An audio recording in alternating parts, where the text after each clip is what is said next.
Lagi beresin taman kayak gini kelihatannya sih tenang ya, padahal pikiran aku kemana-mana. Hello guys, ketemu lagi sama kegiatan aku TKW Malaysia. Aku sambil beresin taman aja ya ceritanya, soalnya kalau di malah makin kepikiran. Seharian aku sebagai TKW itu sebenarnya sederhana sih. Bangun, kerja, beresin ini itu, ulang lagi besoknya, rutinitas yang kelihatannya biasa. Tapi ya kalau dijalanin terus capeknya numpuk pelan-pelan guys. Kadang orang mah mikir kan cuma kerja, tapi kerja di negara orang tuh rasanya beda banget. Kita harus jaga sikap, jaga emosi, jaga tenaga, bahkan jaga pikiran. Di saat kita lagi pengen nangis, sedih, pokoknya ya tetap happy aja di depan majikan. Kita harus tetap senyum, kita harus tetap ramah, pokoknya profesional kayak gitulah ya. Yang jarang orang tahu tentang TKW itu ya sering capek tapi nggak berani ngeluh. Karena kalau ngeluh takutnya dibilang tuh kita nggak bersyukur guys. Ada hari-hari dimana aku pengen cerita tapi bingung ceritanya ke siapa. Keluarga nggak mungkin, di rumah juga banyak masalah sendiri, temen sesekali aja karena temen juga banyak punya masalah ya. Akhirnya ya dipendam sendiri, senyum di luar, rame di kepala.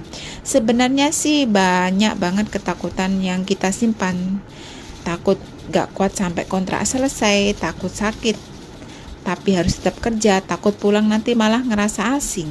Takut juga kalau pengorbanan ini ternyata gak sebanding sama yang dikorbanin. Kadang aku sih mikir juga, apa aku masih jadi diri aku sendiri atau aku cuma jadi mesin kerja. Kalau kalian gimana guys mikirnya? Kalau lagi posisi kerja itu apa yang sering kalian pikirkan? Sama nggak yang seperti aku pikirin? Kalian bisa tulis di kolom komen ya guys. Karena kerja ikut orang tuh bukan cuma soal digaji ya, tapi perasaan yang harus dihargai, atau nggak soal capek yang dianggap biasa. Ada hari dimana aku tuh ngerjain semua dengan hati, seneng, pokoknya ikhlas kayak gitu ya. Tapi kadang ada juga di waktu aku ngerasa tuh kosong banget. Dan yang paling berat itu kita harus tetap kuat bahkan saat gak ada yang nyuruh kita kuat. Pokoknya ya kita nguatin diri sendiri. Pokoknya aku harus kuat karena aku pengen ini, pengen itu, kayak gitu. Beresin taman gini ngajarin aku satu hal, pelan-pelan juga gak apa-apa. Yang penting itu harus rapi dan tidak juga harus hari ini selesai, yang penting itu jalan. Kalau kamu yang nonton ini juga lagi kerja, jauh dari rumah, lagi ngerantau sama TKW lah pokoknya ya, atau lagi ngerasa sendirian, kamu itu nggak lebay guys.